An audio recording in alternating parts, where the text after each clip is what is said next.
Ladies and gentlemen, members and friends, denizens of all sorts, welcome to another SMWS live stream. We're here to celebrate music and malts for our April Outturn. I'm joined by Andrew Durbidge, Country Director, South Wales Ambassador. Thank you, Andrew, for joining us. I'm Adam Ioannidis, your marketing manager, and we will be joined by a very special guest from all the way from Scotland. It's not Matt, but it is Alex Moores. Got to temper expectations here. He'll be joining us very shortly. He's currently in transit, I'm sure, to some SMWS venue, no doubt. How are you going, Andrew? I'm going really well. What the viewers at home may not appreciate is that you and I both had a mad rush to get here. And in fact, I got everything set up and camera working 7 seconds before we went live. So it was a rush, but I mean, you made it. We both made it, and it's great. Yeah, well, it just means, and we even hinted when we were talking a day or two ago that this might happen, but surprisingly low amount of preparation and pre-prep done for tonight. So we're going to wing it, which is what good musicians always do. So exactly. With music and malts, we'll run with it. But I'm really keen to, I guess, bounce and gauge off some of the comments that people type in from home. So we'll see where the conversation goes, but I encourage people to have a keyboard handy and type some comments to help steer things as we go. Yeah, please pop your questions in, pop your music recommendations. Good to see all the usuals plus some new people out. Betty, Dave, Dov, Vince, good to see you all. Dave, I'm sorry, but I did actually move the bass for tonight, and I've got the Telecaster up, so there will be no bass solos. And Dov, I'm sorry, there'll be no slapping techniques either. Should have told me. I would have brought my bass down. I mean, it's over there technically, but look, it's okay. You know what? We'll manage. We'll manage with that. You can just see the headstock of a custom ESP. Oh, there it is behind me there. Yeah, very nice with active pickups. Is there any other way? Passive. Come on. No, they are passive on that. But, couple of humbuckers, but we won't get too guitar nerdy about it. No. But look, it's an interesting theme, isn't it? Music and malts. I wrote a piece in Outturn for this that I think probably got published a couple of years ago, and it was and there's an article about it on Whiskey Wisdom as well, and it was about how music and malts was kind of the last frontier of pairing. When whiskey started to get popular, people started to write about it. Whiskey magazine came out. The very first thing that came along was whiskey and food. Oh, that's a great pairing. And then we sort of drilled that down a little bit, and we had whiskey and chocolate and whiskey and ice cream. And we at the Society have done whiskey and cheese nights and whiskey and ice cream. And of course, there's whiskey and beer. So there's all these pairings. And then I reckon it was about 14, 15 years ago when one of the whiskey forum websites, before the days of Facebook groups and all the rest of it, someone started to talk about, this whiskey goes really well with this song. And that was pretty surreal at the time. Like, how it's a strong statement. It's a strong statement. Who's to judge that a Glenfiddich 12-year-old goes really well with Led Zeppelin and not Taylor Swift? I don't know. Yeah. It's how do you judge that? It is just so subjective. And that's kind of the crux of what that article was all about. But I don't know. I think it's about moods. I think whiskey can put you in a certain mood, or you're in a certain mood to enjoy a certain whiskey, and music very much fits into that category. There are days when you want to come home from a hard day at work and put on something soft, and there's sometimes you want to put on something quite loud and aggressive, and those are two descriptors to fit whiskeys as well. So I think there's a tangible link there. I think it's going to be fascinating to go through these tonight and have a sip, talk about what we're tasting and nosing, and then sort of see where your brain makes the link to think, okay, well, what would I really enjoy musically with this dram? Yeah, absolutely. And I mean, there's so many different options for each dram. There's a trillion songs you can pick for one whiskey, and vice versa as well. As you said, it's the moods, it's the environment, it's your own personal taste buds. It's everything. Absolutely. Speaking of taste buds, you might have noticed I just had a cleansing ale there.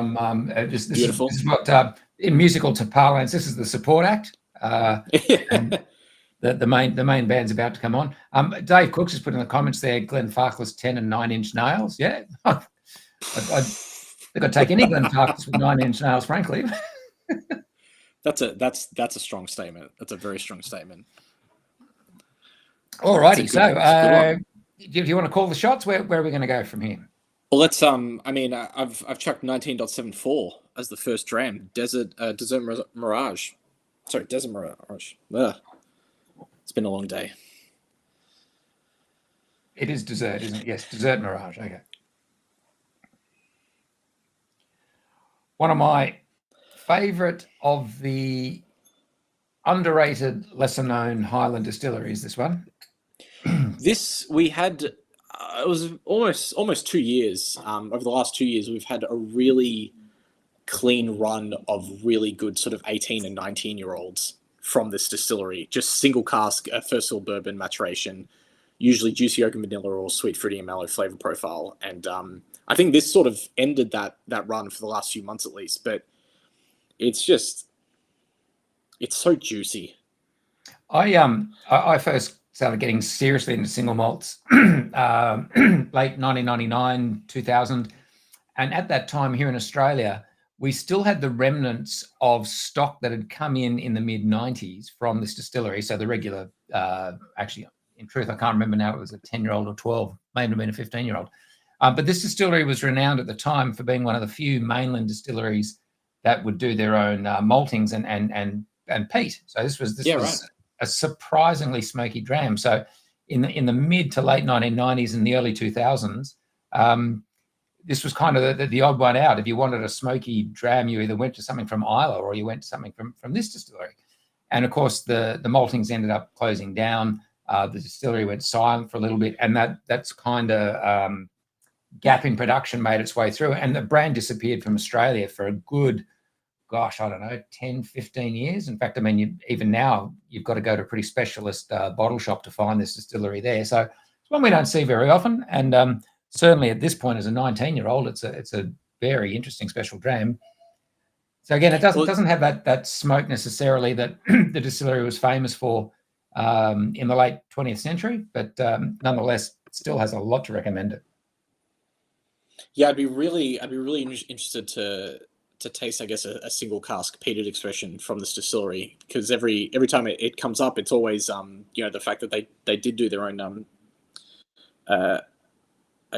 peating. Betty's put in yummy honey. Yep. Yep. Forgive me a moment. I'm just going to mute my microphone and I'm going to go off camera and just have a really good cough because I need to clear my throat. Excuse me a second. Go for it. I'll talk amongst yourselves. Vince, strong comment there. Whiskey and Taylor Swift shouldn't be mentioned in the same sentence. Dave Cook, agreed. Now, we don't like to pass judgment on other people's music tastes. Everyone has their own, taste in music, and every band has their place, except Nickelback. No. I respect Nickelback because they enjoy making fun of themselves, and I respect them for that. You jumped the gun there. My Nickelback joke wasn't until the third dram, so you've thought we'd get it out of the way, There was a great one-liner that came out years ago, and it said something along the lines of, if you play a Nickelback record backwards, you hear satanic music, but what's worth if you play it forwards, you hear Nickelback. That's a great one. I do remember seeing that one. I reckon they're a great band. They had some awesome hits. No, look, they wouldn't be still kicking if they weren't. Let's be honest. Good to see you, Mark, down in Tassie there. He's just made a comment there. I believe you are correct. They did get the maltings up and running again. What I'm not sure is they're using it full-time or whether they're just doing small sporadic campaigns with it, the same way Ben Riach did with their malting. So not sure on that one, but you're right. They definitely did get it fired up again. This is really tropical on the palate. Yep. Like lots of pineapple. Like that's sort of those pineapple rings where you bite into them and they just like blow up in front of you, like with flavor. Well, now that you say that, I'm thinking I need to have some Bob Marley playing in the background. Well, I think I've already I think I might, as soon as I took that sip, I think I've landed on Rudy Can't Fail by The Clash. Okay. For this one. Which, I mean, in the similar vein of that ska sort of reggae. Oh, Betty, something from the Mavericks.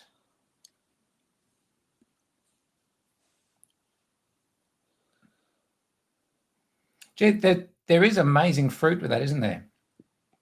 There is. It's very but it's I almost want to say it's like had a bit of chicken salt sort of dribbled on it. It's not quite salt, but it's sort of that cheap chicken salt you find at just like your chicken shack, and they'll put it all over the chips. Yeah. Oh.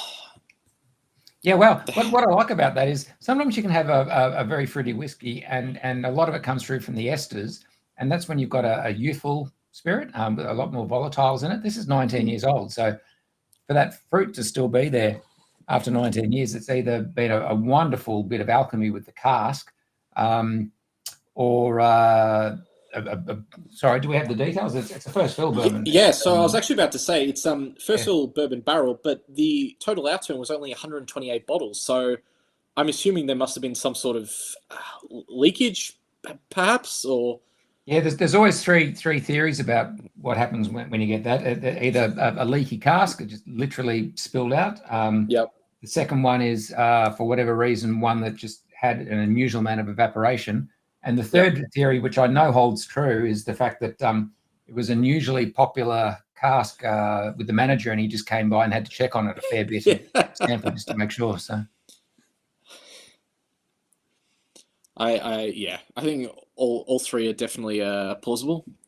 Dave Cook, orange, mango, pineapple, passion fruit. Yep, 100%. It's just a tropical island paradise. Dave Cook, Tokyo Ska Paradise Orchestra. Yeah, look, I'm getting Caribbean music on this. Yeah, I think that's the consensus Yep. majoritively. It's beautiful finish on it as well. Have you noticed? You after you swallow, the flavors build and grow. Doesn't evaporate. Doesn't disappear. I haven't actually, so I think it means I need to have another sip. Oh, Mr. Teague, a Glenn Campbell reference. Wow. Okay. One of the great things about anything about music is they're going to have all sort of references here, and I suspect they're all going to be quite, how do I put this, time-stamped to your age and generation somehow. Yeah, I'll try and do some modern ones for you guys, don't worry. I thought it was going to be the other way around. I started with The Clash. I mean, Rudy Can't Fail, London Calling, so second album, I believe. Yep. Peaches by Busted. See, I'm unfamiliar with this, but thanks for putting that up there, Howard. So this cast we actually put out in, I believe it was January Outturn, and we first featured it on the Christmas party in Melbourne, the boat cruise. And it was hugely popular because at that point it was also unreleased, so it was like a great X Factor dram. I think we've got maybe less than 10 bottles left. If anyone is interested in this absolute fruit bomb, you want to get transported to a tropical island with some Caribbean ska playing, maybe the ghost of Joe Strummer, just lulling you to sleep.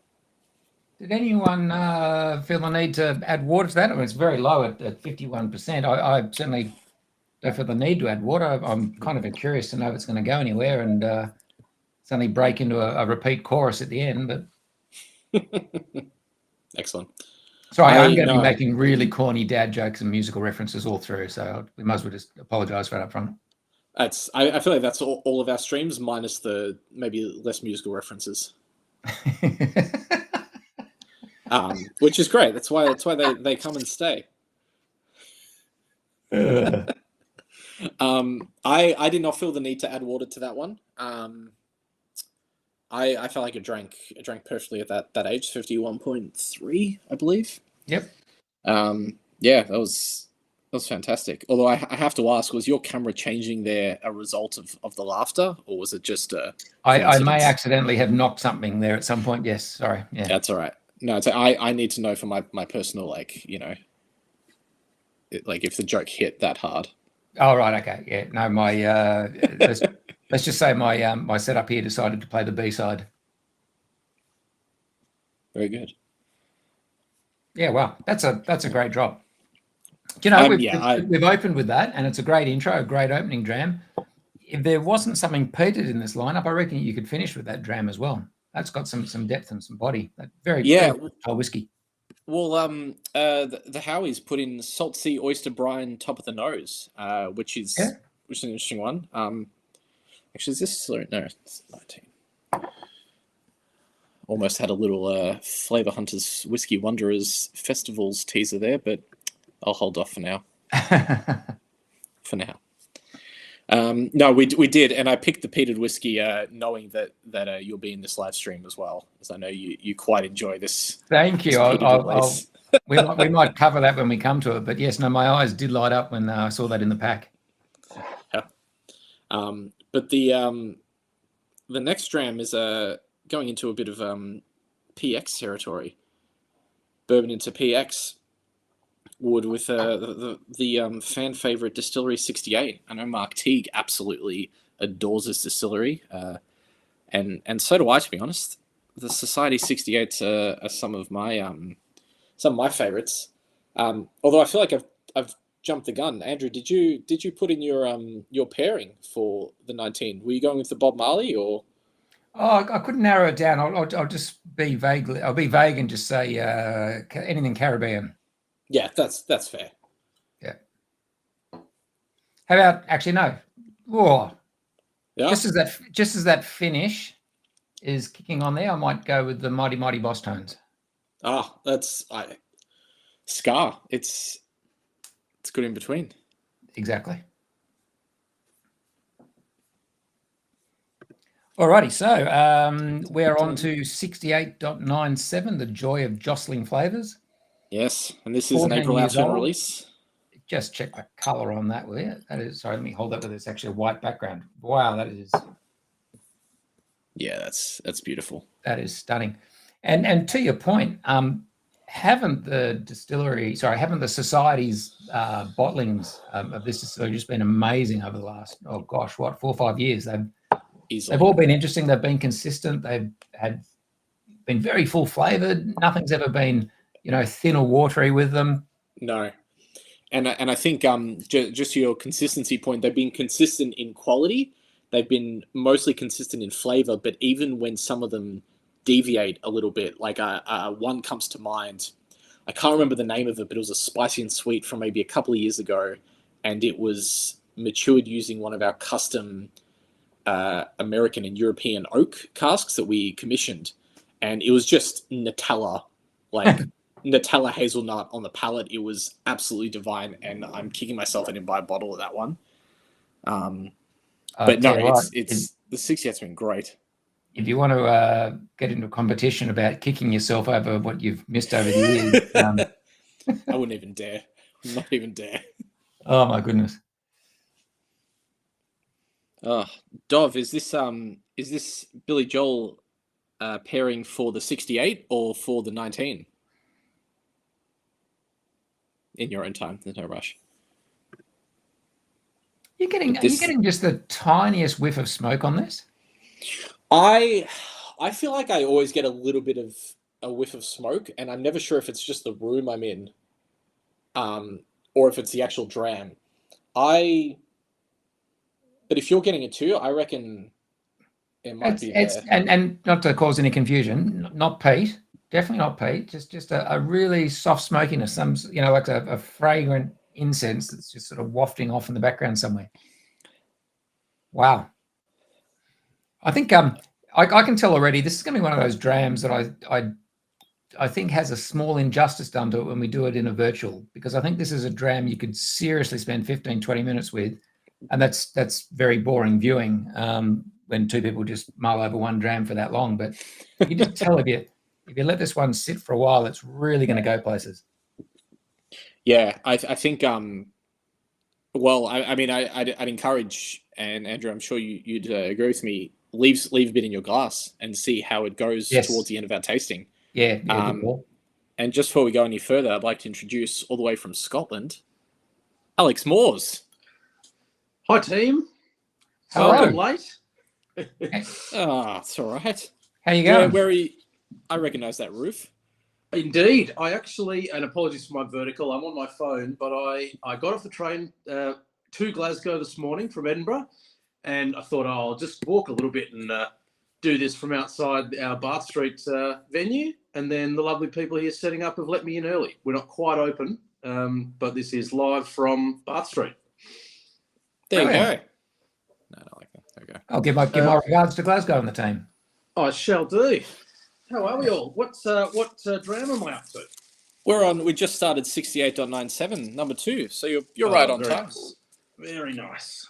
That's incredible. You did say you'd be here for the second dram. That is immaculate. You were just watching, weren't you? I was just waiting for my cue. So you're a Flavour Hunters Festival T-shirt as well? Oh, mate, yeah, I planned out everything absolutely perfectly except for some train times this morning. That's all right. That's the way. Still better than Melbourne public transport, I'd assume. It is. It's actually very, very, very well done. And I always forget, been to Scotland lots of times, always just not really forget, but underappreciate how good it is that Edinburgh and Glasgow are so close. You're on there for 40 minutes, 45 minutes, and you're in an entirely different city. Incredible. It's bizarre, isn't it? It's a bit like up here in Sydney, and I say up here since you're both Victorians, but down there for me at the moment. Way down for me at the moment. But it's right out in Sydney's western suburbs is Penrith, and we talk about the long drive to get from Sydney to Penrith, and you're still in the Sydney metro area, and that's about the same as Edinburgh to Glasgow, where you're completely different cultures, different accents, different history. Exactly. Well, you've got some fans of your social media coverage, Morsey. Oh, excellent. Well, if everybody wants to see it, I'm sure the guys won't mind. I can do a very, very quick little walk around the Bath Street venue in a minute. If for those members who haven't seen inside, it's a lovely venue. Very modern compared to, the Vaults has had its renovation now, so it's looking very schmick. But for a while there, it was probably one of the most modern venues, Bath Street. Very lovely. But it's got such a totally different vibe, doesn't it? It's different to Queen Street as well. It's just, No, definitely. It's really good, actually, the variety, because depending on what you're after for your dramming that day, you kind of have a venue to suit. Bath Street's got a bit more of that relaxed vibe, whereas Queen Street's a bit bustlier, and Vaults is a unique beast in somewhere to go for a day session and sit there in the comfy and just dram all day. The food options are different as well. You choose your venue depending on what's whether you want a quick pub grub sort of thing or something a bit fancy. Exactly. The different venues cater that way as well. I've been in amongst this banter conversation. I've been trying to think of the right song and band for this, and I've come up with one.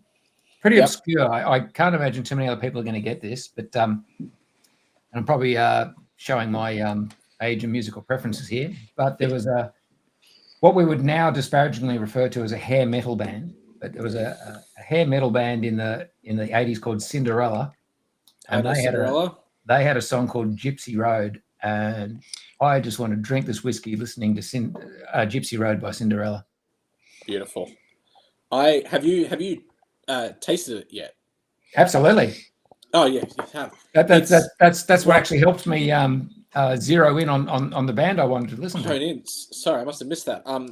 It's remarkably different on the palate to the nose, like wildly. It's almost oily and coastal. Yeah, for me. Which it's definitely oily. The mouth makes me want to very sleek. It makes me want to a song from my all-time favorite album, which is Quadrophenia by The Who, because that whole album is a concept album about essentially the modern rockers and the fights down Brighton Beach, and so there's a lot of ocean-esque songs. So I Am the Sea by The Who is my my pairing to this one, I reckon. Good call. I'm playing catch-ups, but I do like these kind of current crop of these 68s. You know, some of them, when they're in that more saturated form of sherry historically, some people love it, but they're not. That's not sort of where I like this spirit. But God, these are like really quite elegant, but with that waiter spirit as well. Yeah. Well, this is wildly different too. I feel like, I mean, I would say this is wildly different to the last probably half dozen 68s we've received. I don't think I've ever had one in the last year or so that's been this salty and briny. Mm. And considering it's a PX further maturation, I would have thought there'd be a lot more thickness to it. Yeah, that part's, it's doing something, but it's not doing that kind of saturation and typical PX to it for me either. Some water brings in the PX influence plus some really lovely dryness. There you go. Thank you, Carla and Darren. Dov, I will see you Cinderella and go with the Power Canticles Scarborough Fair by Leaves Eyes Symphonic Metal.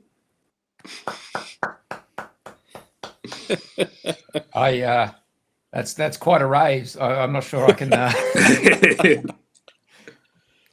That's brilliant. Well done, Dov. Howard Ware, T-Rex Metal Guru. Gee, I'll tell you what, we've in what's been suggested by all and sundry here, we've traversed the 60s, 70s, 80s, and 90s with what's been offered. And that's the beauty of music and malts. Mark is not offering a pairing, but instead telling Alex to shut up. Mark's the president of the 68 fan club, so that's fine. Welcome to the chat, Morsey. That is really good. Yeah, I'm surprised. It's been a solid month since I've had this. If I think, yeah, easily. And it's not how I remember it at all, which is great. That's the beauty of whiskey. Sometimes it just changes over time. It is. Yeah. It's like music too. Exactly. That's probably another conversation for another day. But think about what songs have dated. I mean, obviously, a lot of recorded music is a function of the technology and what was available in the studio at the time and the recording equipment and so on. And let's not get into the whole analog versus digital conversation. For hours. Notwithstanding the sonic quality or the sonic characteristics of it, you know, there are fashions in music that come and go from, gosh, you know, the days of the drum machines and electro beat and all the rest of it to what's going on, and you just think, well, what you know, some whiskies date and change. What it is about? Think about the equivalent in music. Am I just going to be too philosophical there? Well, immediately I'm like the easiest comparison for me for that is movies. Some movies to me are so incredibly dated, like big action 80s and 90s movies. You know, you love them and they're cheesy, but as incredible as and enjoyable as Top Gun is, it's dated. It's so dated, you know. Or like watching old Seinfeld episodes and whole episodes centered around the answering machine. You know, the answering machine is outdated. Like, it's just stuff like that, you know? Dead right about that. I actually had this theory about that where all of that amazing, like, seminal comedy from the sort of sitcom era relies 100% on not being able to get in contact with people quickly. That is basically like, no one's got mobiles. If you introduce mobiles to any sitcom, half the jokes don't work. It's always that, like, fast, people running in and out and like trying to find people, and there's the little bit of that drama. Like, imagine the Chandler and Monica wedding thing from Friends if they were just calling each other instead of like running around trying to get it all sorted. Humor's exactly. Products of their time. And so with music, I feel, other than like the easy way of which it's you know, the big political tracks, yeah, I mean, I feel like with music, it's easier. I feel like the trends are coming back. You know, I feel like those big cannon shot snare of the 80s hair and glam metal bands. I feel like they'd come back. I mean, Steel Panther. You know. Oh, there you go. Oh. There you go. But even like modern popper acts, like, you know, Charlie XCX. You know, probably one of the biggest pop artists in the world at the moment. a lot of her stuff is very reminiscent of like late 90s, early 2000s lately. So it's and you know, I've heard some tracks recently that are sort of reminiscent of The Cure, and that's sort of 80s gothic and a little bit of new romantic stuff. So I feel like with music, it doesn't age as badly as it does in movies and TV shows. I feel like it's easier for them to have resurgences. I think sometimes music as well needs to, like, even if you don't like it, it had a very important place. You know, it needed to happen. It gave permission to the next generation of music to do something, even if it gets a bit forgotten. You know, it is the reason that we now have so much after. Yeah. So I want to raise something really interesting, but keen to hear your thoughts on this. So in movies, a movie comes along and it changes the game, and it suddenly becomes the blueprint that then, you know, influences movies for the next 5 years.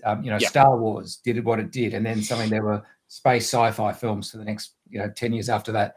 Another great example might be Die Hard.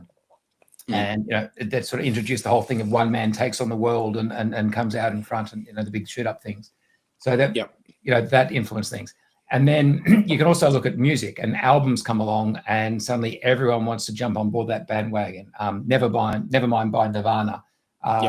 Even right back to Sgt. Pepper's.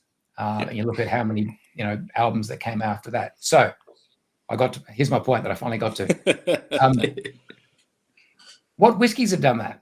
What was a whiskey that came out, and everyone, all the other producers said, "Hey, that's amazing. We should get onto that and do our version of it." Well, my immediate answer is, I think, the obvious one to get out of the way, maybe, but it's Farkless 105. You know, sort of giving permission to the mainstream to be doing high proof as a more regular whiskey scene item on a back bar. Yep. But then I suppose, like, it's interesting, that was maybe like that analogy around it's not everyone's favourite giving permission thing, because it probably took a little bit of time for that to sink in. It wasn't like the immediate, like you were saying, maybe Star Wars, then everyone's like, oh, awesome, let's all do that and make money off it, and it's great format. That might have taken a little bit of time to enter the consciousness properly for single malts. For me, the second obvious after that one would probably be Octomore.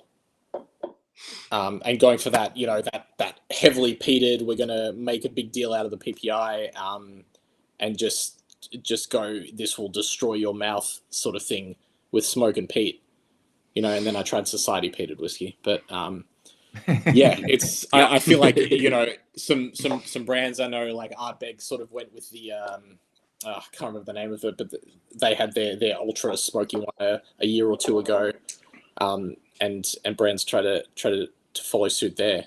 What about you, Andrew? Well, I think you've named two really good ones there. I was actually, to be honest, having asked the question, I was struggling to answer it myself. I think you both come up with great answers there. Actually, Mark made a comment there about how Ardbeg committee releases started a paradigm shift, and there's some truth in that. Of course, the Ardbeg committee itself was actually influenced by the Friends of Lefroy. The Friends of Lefroy were the first guys to come out and say, okay, let's start a little loyalty club, and all sorts of things followed after that. There was the Ardbeg Committee, there was the Guardians of Glenlivet, the Companions of Aberlour. Who remembers that one? Are you a companion of Aberlour? No, but I want to be.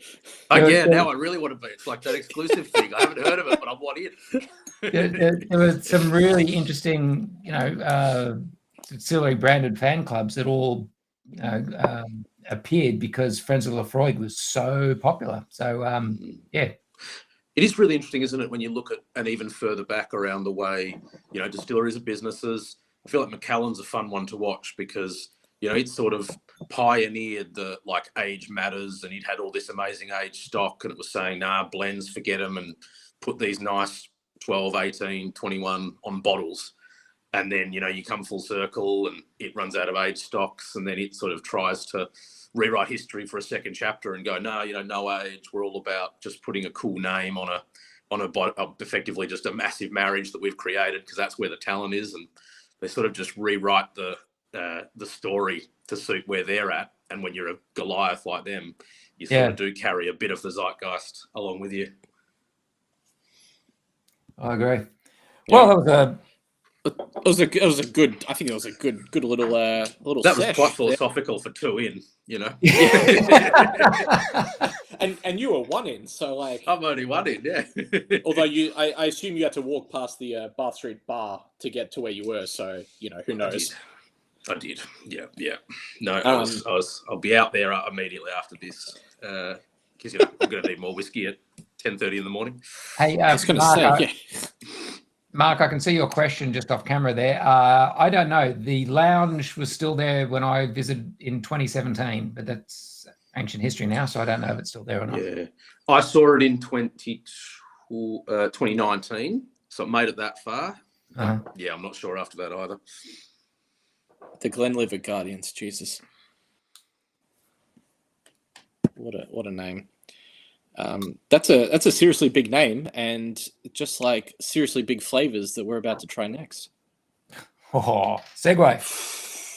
Here we go. Oh, you could be a radio DJ with patter like that. With that velvety smooth voice. Welcome back to the airwaves.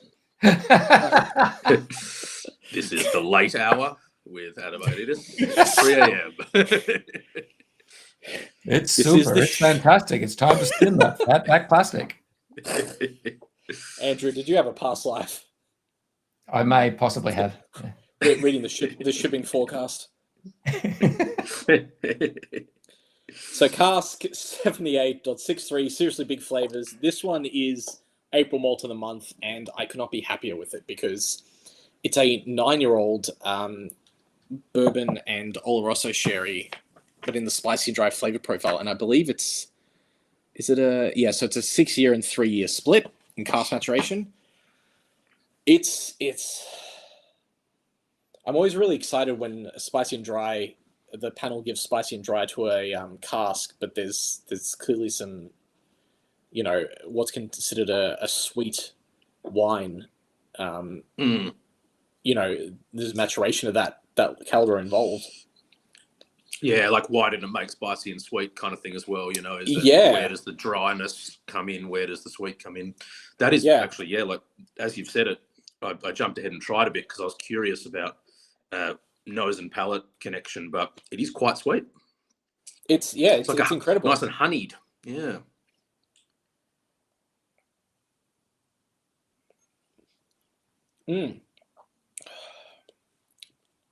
Yeah, whilst the last dram was a bit sort of briny and salty, this one sort of brings it back. It's a bit punchier. Yeah. What's the ABV? 59.5.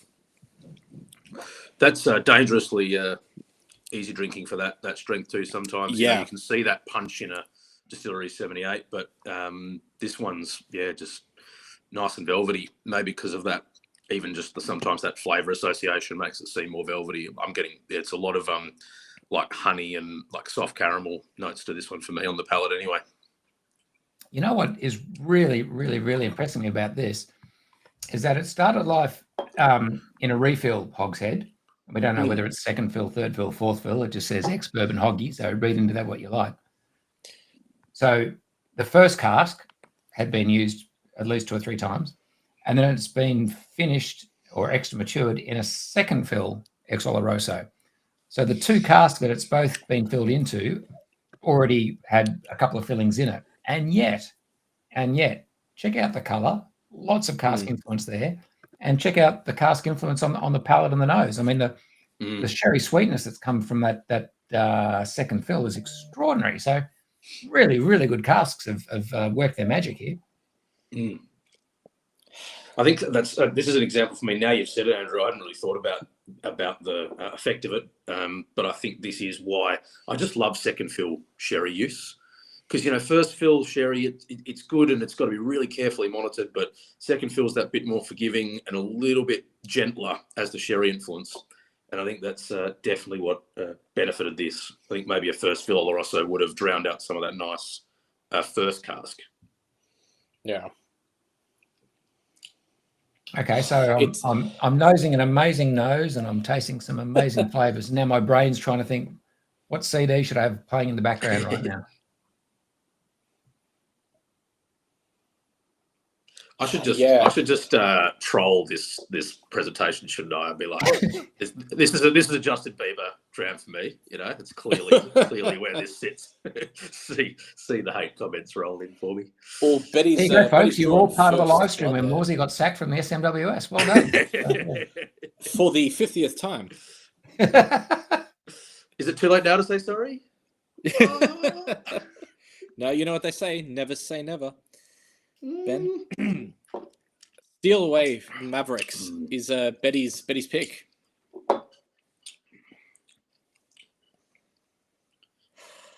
See, now I'm getting a little bit of tropical fruit burst from the nose. Yeah, I can This say wasn't that. there before. Yep. 100% agree. It's developing really nicely. Howard Ware, what is the minimum time the society will leave it in for finish? Well, finish is legally, I believe, 2 years, which we generally steer away from, and we pretty much nowadays only do 3+ years, which is defined as a further maturation, not a finish. So lately we've been aiming for minimum of 3 years, really. I know there were a handful of casks in the last couple of years that some were technically finishes, but pretty much everything that's been coming through is a further maturation by definition. I think, Howard, it depends as well on what your purpose is. You know, when the spirits team are deciding what to do, like that's all right, Adam, in terms of, you know, there are minimums and things that are a good rule.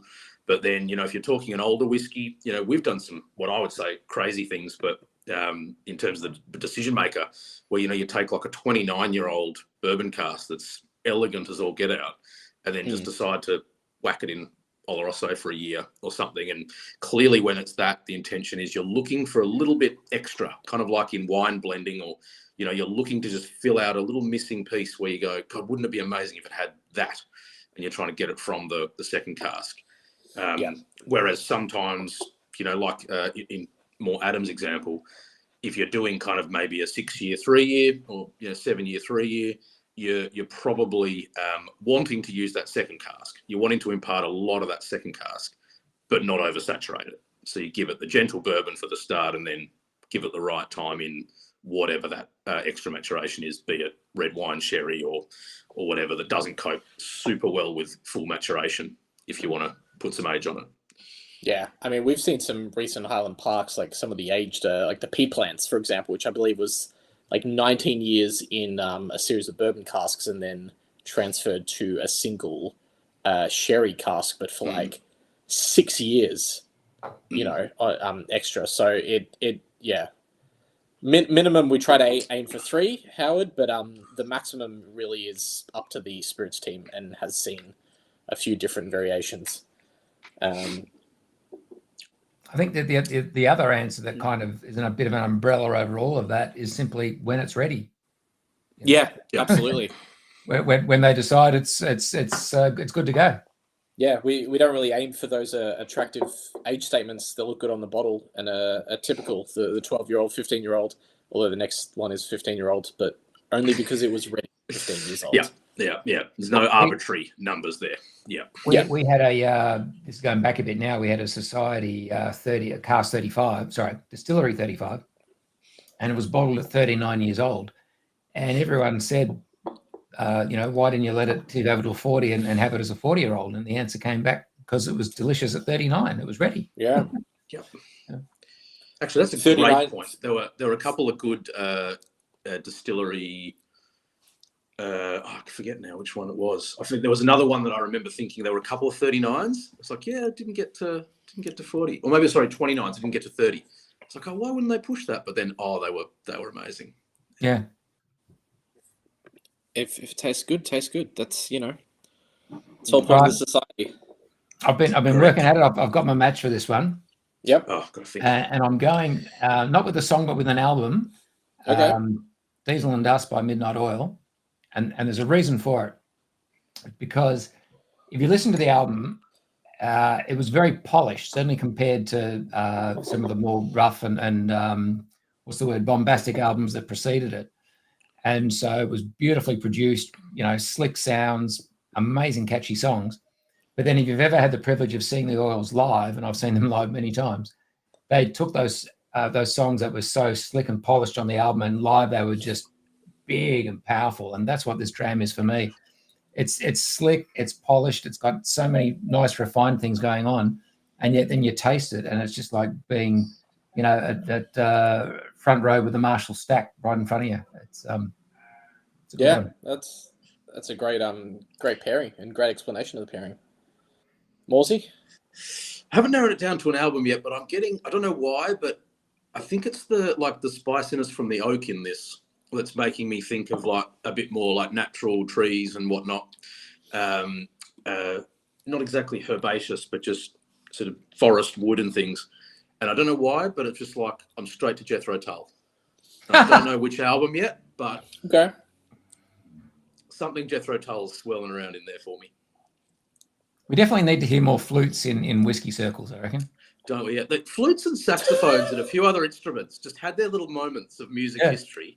And then, Ian Anderson's jumping around, going mental on the flute on the stage was amazing. Bring that back. I'm kind of leaning towards the Black Rebel Motorcycle Club route of that sort of dirty garage rock, but it's also, I am getting some like a bit of varnish and polished wood notes, which just reminds me of these big semi-hollow Gibson, 6 strings that they play, and just how beautiful that wood would smell if you shoved your nose into the F-hole. Honestly. Steady. It's not the watershed yet, mate. but then it's got that raw and kind of filthy, distorted riffs. It does have that lovely. I'm glad there's a wood connection there that we both picked up on, went a slightly different way with it for sure. Well, Gary has on the back of Andrew's description, link this with a Hysteria, Def Leppard. Oh, yes. A classic. That's good. Oh, good call. I actually had the privilege of seeing Def Leppard perform that entire album live, which was certainly one of the better gigs I've been to. That hopefully wasn't on the recent tour with Motley Crue.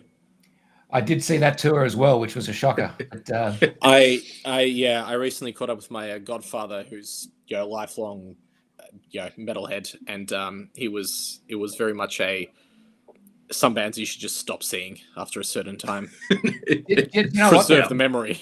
The biggest problem with the Motley Crue and the Def Leppard gig was actually just the sound. They had it at Sydney at Spotless Stadium, and the sound was just echoing off the grandstands and coming back again. The sound was awful. What was coming from the stage was actually pretty good, but you had to have good ears to hear it, and depending on where you were in the stadium. But that's the problem with stadiums. Say Def Leppard absolutely trounced the Crew that day. That was what I'd heard as well. Dave looks like the guitarist they've got playing for them now, because Mick Mars has left. What's his name? John Q. Matt, can't remember his name now. Incredible guitarist, anyway.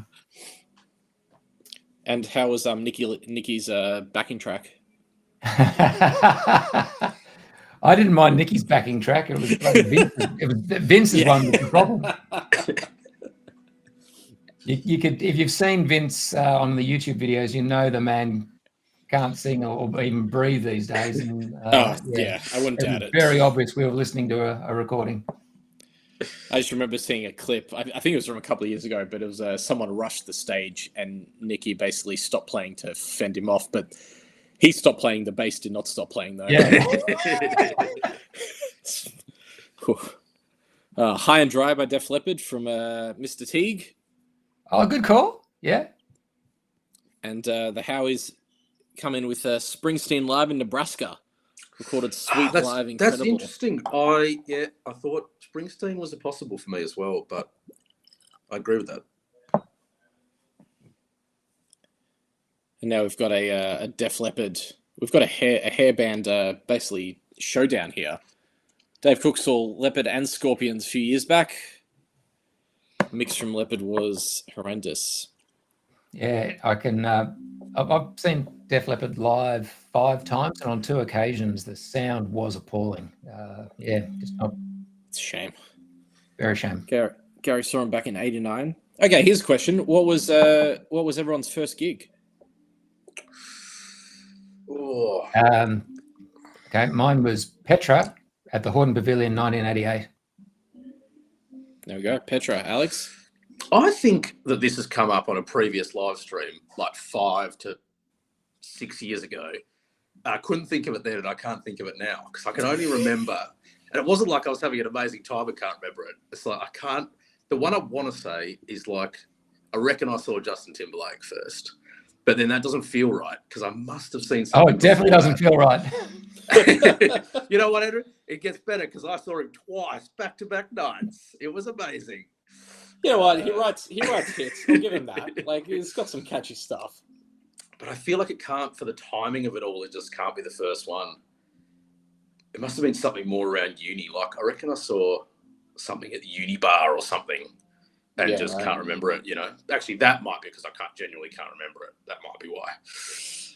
It was probably the Wiggles or something, though, that, like, you know, Mum and Dad took me to, really, if I think I mean, not if I don't count the Wiggles, which definitely was my first gig when I was about 2 or 3. The 2008 Police Reunion Tour was my first concert. And I was about, like 10 years old, I think. And we had third row MCG.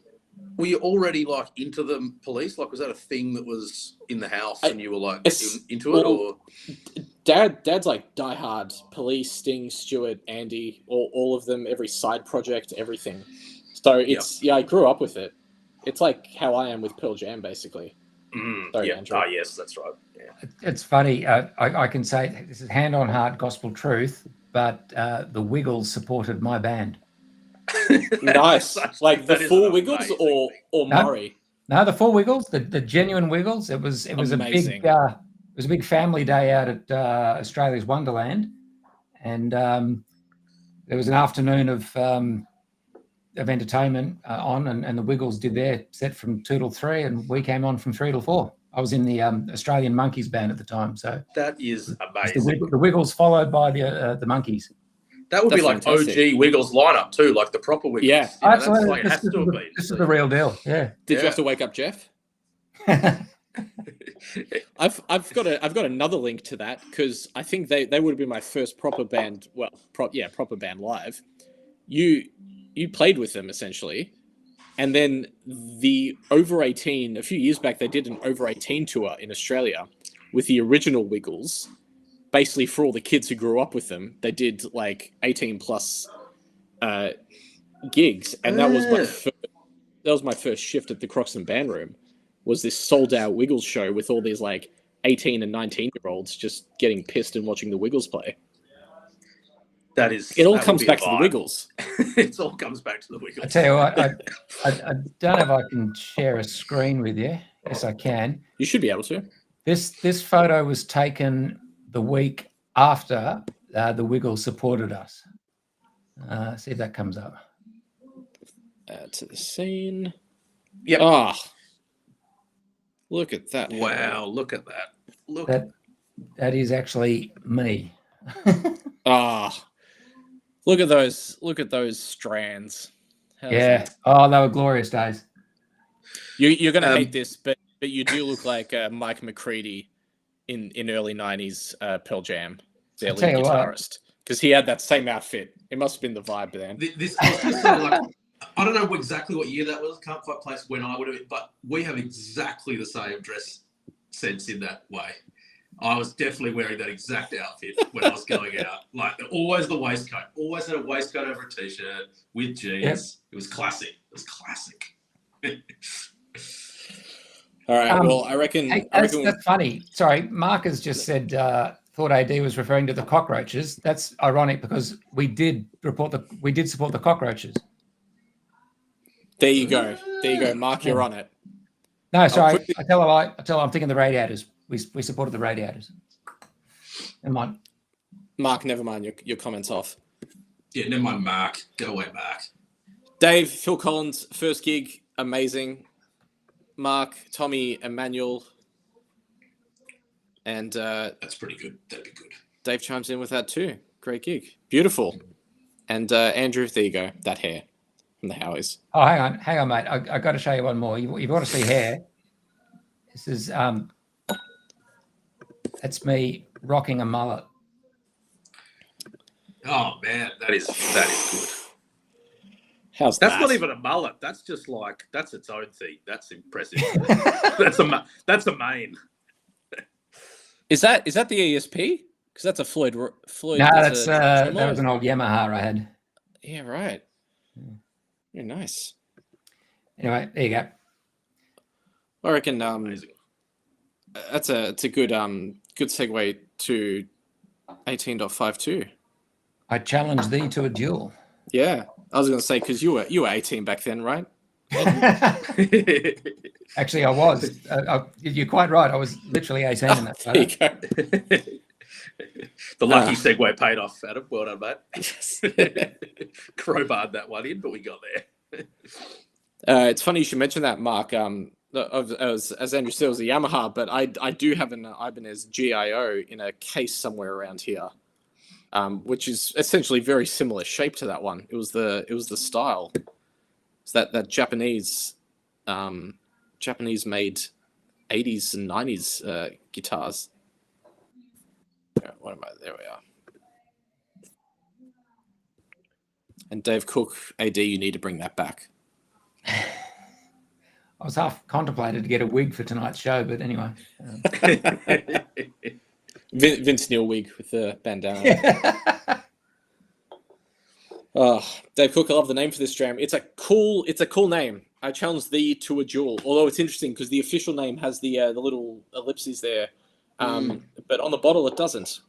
An interesting little factoid there. Yes. But it's ex-bourbon for 12 years and an extra 3 years in first fill ex-Oloroso Hogshead, 60% ABV. Do you still have some in your bottle there, Adam? I do. You should pour yourself an extra bonus dram then, because it's not often you hear ellipsis referred to correctly. Oh, thank you. I won't because I've got a meeting after this, but you got to do it. You got to do it. And yeah, no, look, I appreciate that, Andrew. Thank you. That's a weird nose, isn't it? It is. Stunning nose. It's kind of like, it reminds me of like a maple ice cream sort of thing, like a maple syrup ice cream.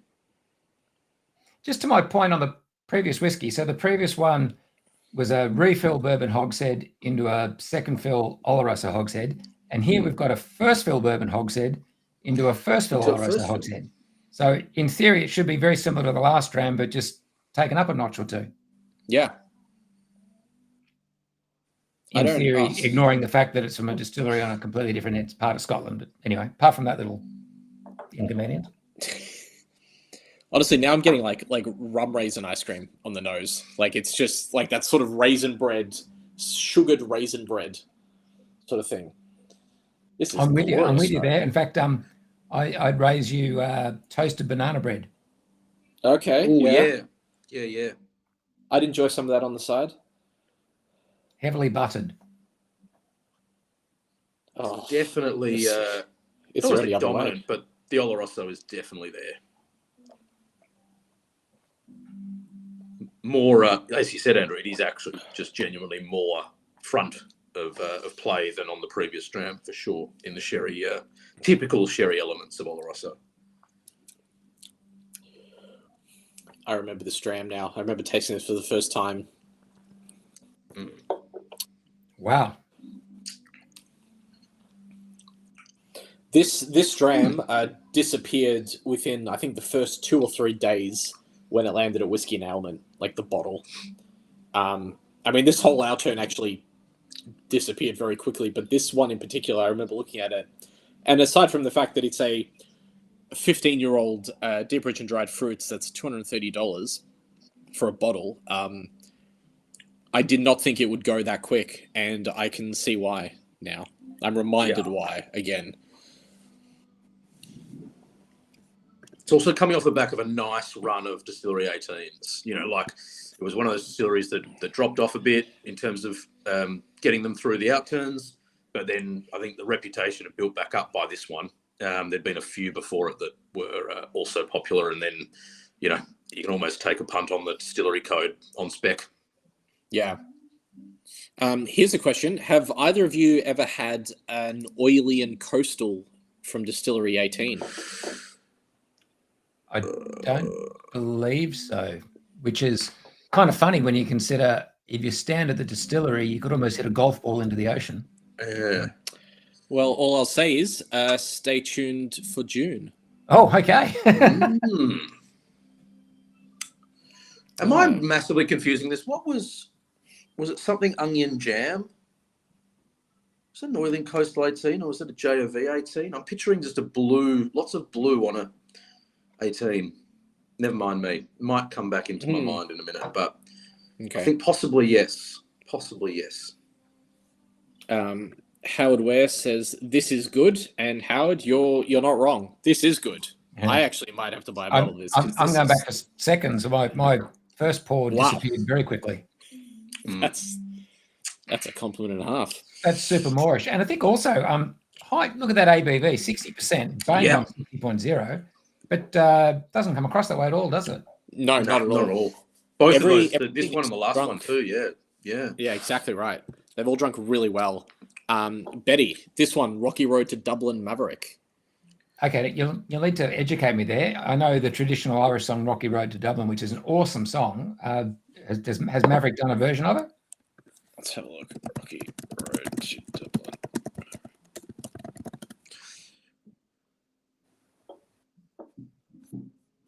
I'm going to get thrown on all my answers now because I'm drinking whiskey, but the venue's just put on some like nice trad tunes, like low key trad tunes, and so I'm not going to be able to think about much else now.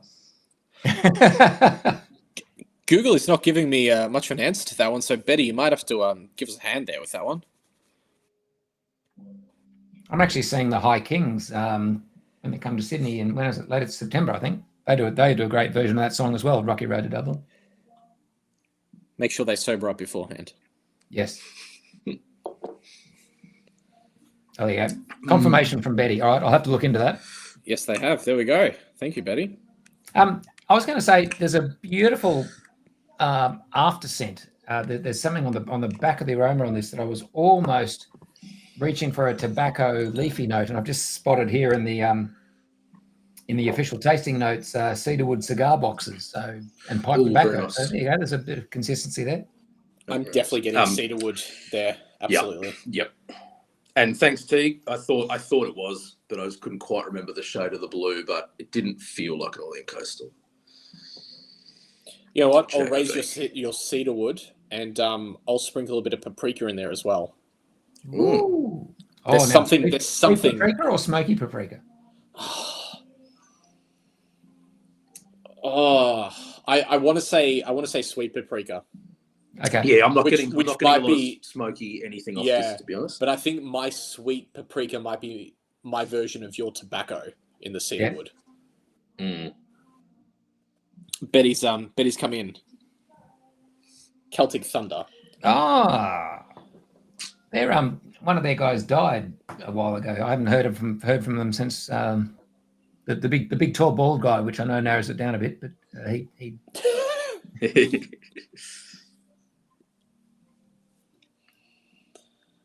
That explains why Google didn't pick it up. I was going to say, Betty knows more than Google. That's impressive. Go, Betty. Oh, wow. That is such a good dram. I'm seriously going to consider. Okay, so we have to think of music to pair this with. I just want to throw a little curveball out there. What food dish would you pair this with? This for me is just screaming out for something to eat with it. Alex? Yeah, I was going there already because I was just getting some lovely. I couldn't quite pin it down, but it was almost like a nicely bit of a not charred, but like those crunchy cooked chorizo, little bits of chorizo or something in it. Not super meaty, like it's cooked off the real meatiness, but caramelized it up a bit. But I can see this doing really well with not even like game meat. I was going there first off the first nose, but I think I'm actually changing it to like some really unctuousy pork dish. Yep. Something to do with like a braised pork with like that Chinese braised pork.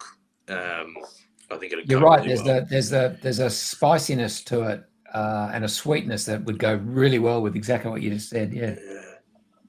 I would probably go simple but more complementary than contrasting. There's a burger I used to have maybe about 9 or so years ago. The burger place only lasted about a year and a half, but they had this incredible maple bacon beef burger. Oh yeah. Wow. So I'd go with just one of those beef, maple bacon, lettuce, cheese, tomato, brioche bun, just for a real indulgent hamburger. Yeah, the classics. AD, what are you feeling? Good. Hell yeah, I'll have some of that. I'm fairly good. I'm struggling. You could do this. You could do so much with this. You could. Gravy lad and I think Powers. The fact that Betty mentioned Rocky Road to Dublin, and you're saying you've got some trad music playing in the background there. That's it. There's a Scottish band who I absolutely love. They were actually did the tour of Australia last month called Scary Ball, and they started out as a very, very traditional band. They're from the Isle of Tiree on the west coast there, and it was all very traditional. Penny whistles and accordions and pipes, and they basically merged that into pretty awesome funky rock actually. And I can't pick I will pick the song. Okay, so there was a song they did called Here I Am.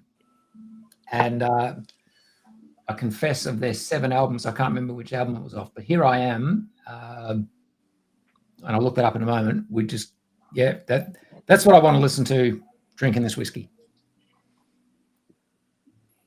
I'm thinking something sort of modern hyperpop, like a little bit bubblegummy, like sort of I don't know. It's sort of an obscure-ish one, but there's a song called "Pure" by I think the band's called Hey Violet or something. I don't know much about the band, but the song is just very sort of like dreamy hyperpop vibes, which I'm relating hard to the nose, but then on the palate I get a little bit of Blood and Bones, and that song is sort of a little bit sinister in the lyrics in ways, and I think that sort of leads from that nice bubblegum vibe to there's a little bit, something deeper going on, a little bit of Pandora's box action happening. So I'm going with Pure by Hey Violet. Gary says great band AD. Oh, awesome. I think that's a winner. That is an absolute... It just changes as well. Like, it's got the double benefit of being that it's got sort of a nice first fill bourbon and first fill sherry, so you can kind of bounce off different flavors from that, and it develops, in the glass over time. It changes. So 4 drams in one sort of thing. Adam, forgive me if you've already said this out loud. I was just going to go looking on our stock list, but how many bottles of this do we have left at the moment? Oh, I haven't stated it out loud, but I'll just quickly check the shop because I've got it open here. Well, I can tell you that 78.63 Malt of the Month has just sold out, which I tell you it was not sold out today. We have 4 bottles left of 18.52. 4. Right. So if you want one, I regret to advise we have 3. I'm sorry, I meant to say 3. We have 3 bottles. With 3. I am pouncing on a bottle of that. That is brilliant. That is. So did it get put up on the screen? Howard chimed in with "Sweet Child of Mine." No, Child in Time. I read "Sweet Child of Mine" first as well, and I'm like, hang on, Deep Purple didn't do that. Child in Time, Deep Purple. Oh, I'm going to go with the Gunners version. I reckon.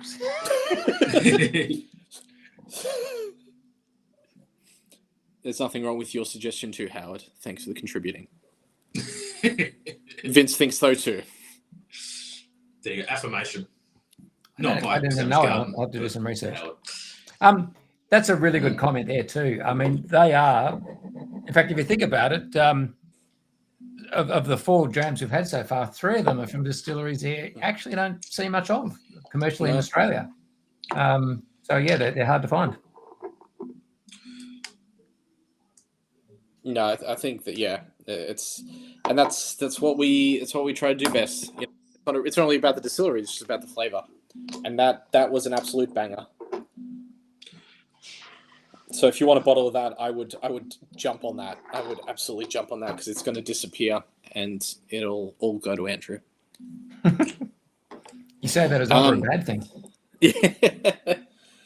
Speaking of Andrew, shall we jump into your favourite and our fun?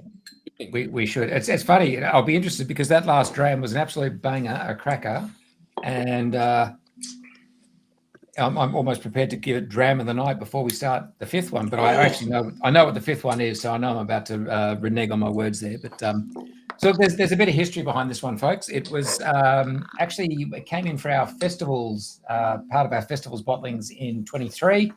Yep. Known as rare release number 3. Obviously from distillery number 3, but a number of casks that got vatted together rather than a single cask, hence the rare release reference there. And also why we got 1,173 bottles out of it.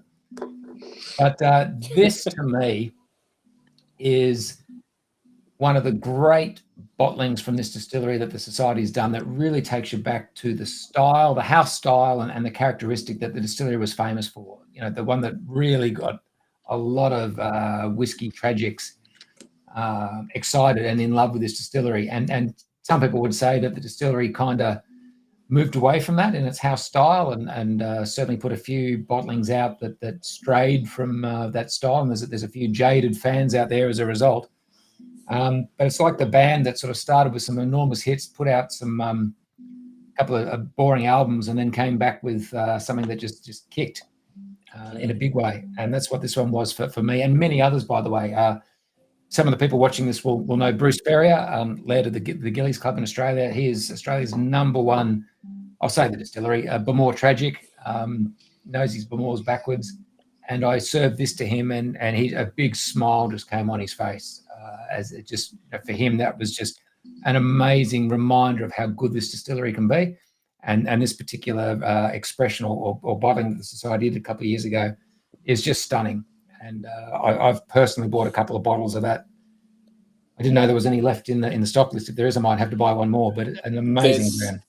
There's very few. I think there's less than it. It's a surprise it lasted as long as it did. But I believe there's less than.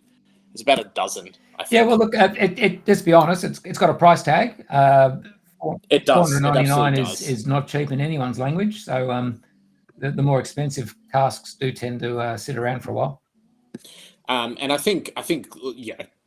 Whilst we're being frank, if people look at the rare release and it's like, oh well, it's not a single cask. Again, doesn't matter because it tastes really damn good. I mean, you just heard firsthand there. And look, don't take our word from it. Please, if you haven't had this before, and even if you had, have a taste, revisit it, try it for the first time because it is something special. It's just really juicy. It was a lot of people's, not just Andrew's, but it was a lot of people's top picks for that year's festival releases. It's just so complex, isn't it? I mean, you nose it, you get the peat straight away. You know, on Isla, you're on Isla, you kind of know what to expect. And then once you taste it, this amazing tropical fruit sweetness comes through. Mm. And it was those tropical fruits that this distillery was really famous for, with the bottlings. A lot of their distillate in the 60s and 70s that then got bottled in the 80s and 90s was kind of how the distillery developed its reputation for this house style. And you get it here, you get the smoke, but you get this amazing tropical fruit note that the peat and the smoke doesn't overpower, and the two just fuse deliciously. And gosh, I'm getting excited already. It takes you back to those now we've named it, I can talk about it, I suppose, but those like Bamor Voyage and those clear bottles, like where it must be around that area you're talking about, actually, in terms of distill and bottle, but it wasn't everyone's favourite. I think it was like, it's quite, high in fruit, floral, almost like perfume, but not in like a bad way, just in a really fresh flowers, not anything medicinal, chemical, floral. And that was my favourite era by far. And like you say, peat to back it up, of course. But this is just that beautiful, like candied pineapple, and the sort of like the fruits you might have with cocktails that have been candied. It's almost like the one I would have before I had a rum.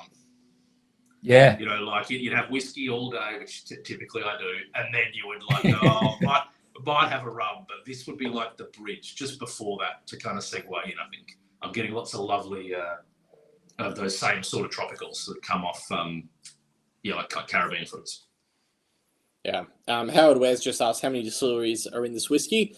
Just the one. So this is Distillery 3, which is Bamore. So this is a small batch single malt. It's not a blended malt.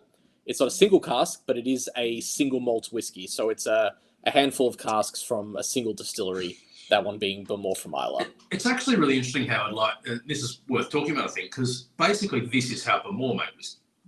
You know, you take lots of casks. I mean, they'd use a lot more than this even. That's why it's the rare release concept. But you take lots and lots of casks from your distillery, marry them all together, get the sort of house style flavour you want, and bottle it. And in Bamore's case, you know, dilute it first to get it to your house strength as well. So this is it's nothing new. It's probably a little bit new only in that it's using far fewer casks, keeping it at cask strength. So you're kind of keeping all that real amped up flavour in there, as opposed to getting it right down to an approachable bar pour, as the house style is going to. But it's sort of like everyone, I was thinking, Adam, when you were saying about that little bit of feedback around, rare release is not, single cask, and what a scandal. It's like, well, are you buying any other whiskey? Because it's just that. Only this one, we're leaving it a lovely cask strength that you can dilute at your preferred strength. It's pretty much the only difference. And it's still, I mean, it is still small batch. It's still far fewer casks than any OB. I mean, so was it I think you said 1,000 something AD. This is probably 5 or 1173. At 1173. So you expect probably for its age, at 18 years old, maybe 5, as many as 6 bourbon barrels. Yeah. But then, by the way, it's not. It's as far as I know, it's not actually. There are no bourbon barrels. It's just. It's second fill ex bourbon barrels and ex Spanish oak Oloroso hogsheads. So second fill bourbon and Spanish oak Oloroso. I'm not sure what the fill is on the oak, the Spanish oak. So it's to your point, Morsey, it's exactly what the distilleries will do. They'll take a bunch of bourbon casks, a bunch of sherry casks, and mix together to get the recipe and the flavor character profile thereafter. So it's all that, just on a smaller scale. Yeah, and very in agreement with what you said. Yeah, just somehow they've managed to get the right cask combo to do a bit of a throwback in the house style. Yeah, because I don't think modern Bamore tastes quite the same. Not a bad or a good comment, but it's just a different product now. It's just different. Yeah. I can tell folks also that this goes remarkably well with vanilla ice cream. Don't pour it over your ice cream, but have it with your ice cream, and it's extraordinary. Have it your way, society way.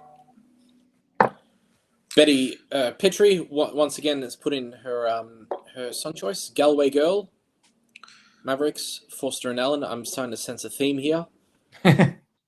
Although, and now we've come back with No Celtic Thunder. I'm unfamiliar with both of these acts, so I'm not sure. Apparently, they must be quite similar because in Betty's head, they are the same, and they keep getting it. No offense, Celtic Thunder and Mavericks. I'm sure you're very you, Betty. Yeah, that's right. It's the main thing. Andrew, I feel like you, surely in your time with this whiskey, your long, nights with this whiskey, you've found a music and malt pairing for it. I have found a pairing, but it's a bit cerebral, and it comes back to what I was saying earlier. Do you remember I was talking about the musician or the band that puts out amazing albums, then puts out a couple of years of crap, and then comes back with the big comeback album? Yeah. So this for me is Trash by Alice Cooper. Okay, right. Alice Cooper, big artist in the 70s. By 81, 82, he was washed up. He spent 8 years in the wilderness, put out some terrible albums that no one remembers. And in 89, he came back with Trash, which had the big hit single on it, Poison, other hit singles like House of Fire and Bed of Nails. And he was suddenly number one again after having had number one hits on all the major charts in the 70s to come back and do it, 15, 16, gosh, almost 20 years later. So that's the connection for me. And I have to say, if you haven't picked it already, as a massive Alice Cooper fan, it's I'll drink this and listen to him any day. There you go, Alex. Love it. I'm going gentler, I think. Maybe like the finesse elements really hitting me with how well integrated and soft's the wrong word, but just you can sit. I can sit there and nurse this in a gentle way. So I'm gone to Passenger. If anyone on the call knows Passenger, and probably Hearts on Fire by Passenger. I think just a real sit back in an armchair and just sip a couple of drams out of the bottle. I'm usually like a one dram pour, move on to a different open bottle. I think this one would be top up the glass a bit and stay on this one for a while. I'm going to go a little bit left of field because this I agree with you on the just sitting there and enjoying and savoring it. There's my favorite pianist is and I might butcher this last name, but Katia Buniatishvili, I believe. It's around that. You're 5 drams in, mate. It's cool. The Italians understand. That's right. Yeah. But she does. The track is Liebstrom, but it's by Least, I believe. Okay. Yeah. Right. Yep. Did she put a new arrangement on it, or is she just doing it just really, really well? If it's I think she's just doing it really, really well. Sonata in B minor. Yeah. Okay. But yeah, the track is Liebstrom, and it's beautiful, and it reminds me a lot of it's sort of in a similar vein or atmosphere as Bear McCreary's soundtrack for the remake of Battlestar Galactica. Oh. There's which you know what, I could then pair it with Battlestar Sonata, which is from I think the season 3 soundtrack, but it's that sort of very you've gone deep, mate. You're into it now. it's vibing. Look, I'm 5 trams in. Okay. No, I know what you mean with the the kind of, it builds, I guess, maybe. It definitely builds and it starts gentle. There's so many layers to it. It's very intricate, but it really is one to ponder and enjoy, and just let take you on a journey. We've got solid dram. Howard coming in strong with Paranoid Sabbath, an absolute classic. Daniel Friedman, Paranoid Android by Radiohead. There's a lot of paranoia in this chat. Dave Cook agreeing with you, Morsey. Oh, Passenger. Cool. Good, got one. And, thanks, Dave. Howard Ware once again going hard on the anti-Taylor Swift train. I think these tastings like this, with a little bit of a twist, are great because I think there's clearly people who, just from a enjoying whiskey perspective, they're just naming their favourite music and then putting a dram on top of it, which is great. It means you drink whiskey listening to your favourite music. And then there's people who are doing like, what's the whiskey going to pair with? I'll just think of like a particular song that works. Very different approach, but it's just fun to think of all the people sitting at home drinking whiskey and enjoying whiskey in a very different way. But you just described the tragedy with a lot of whiskey dinners. It's exactly the same with food. The wrong pairing approach. Exactly. The amount of people who have a dish and they just taste a whiskey and go, oh, that might work. Oh, this is a salty whiskey, so I'll pair it with a salty dish and give it no more thought than that. But it's almost like the dish was already there. So if you've been to those amazing whiskey dinners, and I'll say it out loud, the amazing Franz Schurer dinners that the society has done over the years. It's just such a different approach. And I made that food analogy as you were describing exactly what you were describing that people might be doing with their favorite musicians. Yeah, I couldn't agree more with that. I think it's actually a really good society counterpoint because, I was going to say Franz has been doing it for decades, like what a legend. But then, you give the chef, and we do it with like Pickett Group and other people, McConnell Group in Melbourne, when we're doing the paired dinners too. You give the chefs the drams first and have the drink with them and talk about it and let them craft the meal around the dram. And, chefs are like creatives basically. And so the moment you're showing them some sort of pinpoint, they can elaborate on with their food. It's just such a better pairing as opposed to exactly like you say, you go, I can think of a flavour in that and I can think of a food that's got that flavour. It must work. Some of the best I've had, where it doesn't necessarily, it's not the same flavors. It's that a flavor in, and Franz is epic at this, a flavor in the whiskey just, when you have the whiskey, you're like, yeah, that's nice. And then it just amplifies the food that it gives you. It's like the food wouldn't taste the same without the whiskey, and he knows it. Yeah, agree. And on that note, and Adam, I'm sure you got all the feedback about this from Lockie, but those events we did with Barbasuto up here in Sydney with the Japanese whiskies was amazing food matching. Joel Best did some extraordinary matches. Certainly, I know he mixed the menu up on the different sessions for the different nights, but the night I was at, the pairings were stunning. Oh yeah. Everyone has told me 10 out of 10. For those. Yeah, I've heard nothing but great feedback from that, and I hope that everyone enjoyed themselves, and from what I've heard, they did. And we're looking to, obviously, as you know, Andrew, do more with friends, do more sort of small dinners, do more just in general, more pairings, experiment with flavors, I should say. It's all about flavor. Yep. Yeah. Exactly. Great point. Sorry, someone's just brought up there our good friend Krishna, what he does with the chocolate. Oh, of course. Sorry, Krishna. Yes. Oh, yeah. Typically good. Same approach. The drams come first, or the style, and the base point comes first, and you weave your thing around it. And that's good timing, because I was literally messaging Krishna today about our next whiskey and chocolate pairing for August. So don't worry, folks, it will return, and might even be some surprises there. Also, just like to welcome Matthew Bailey to the chat, giving me shit, recognizing natural talent. That's okay. Dave, don't encourage him. And Mark, yep, that's absolutely right. I was going to say that too. Amazing exclusive SNWS event. Well, I never. You know what, Mark? Lots of places have incredible SNWS events. You just need to, attend. Just go to the bar. Just go to the exactly. You can come to my house and I'll cook for you anytime, Fred. Just come round. I would strongly advocate that every SMW event is an amazing exclusive event. Exactly. And you know what? If you're in Perth next Wednesday, it's either Wednesday or Tuesday. I believe it's Wednesday. We're hosting a May Outturn preview. So we've got some unreleased drams from May Outturn featuring at Terrarium. Tickets are still on sale, but they won't be on sale for long. So if you haven't grabbed yours, please jump on them. Xander, our host and ambassador for the state, will be taking you through them. And it's honestly, it's not really a seated, really nerdy event. It's a casual, just rock up, enjoy some drams with some good friends, and be taken through them a little bit. And trust me, get a ticket. Get a ticket. To rock up. Don't just rock up. You have to buy a ticket first. And yeah, actually, Dave, that's a very good point. Not only is it a May Outturn preview, I apologize, it's also a whiskey and chocolate pairing with some local chocolate that Xander will be picking based on the drams. And I was on the phone with him yesterday, and I know he's picking some great treats for you all. And trust me, May Outturn is going to be.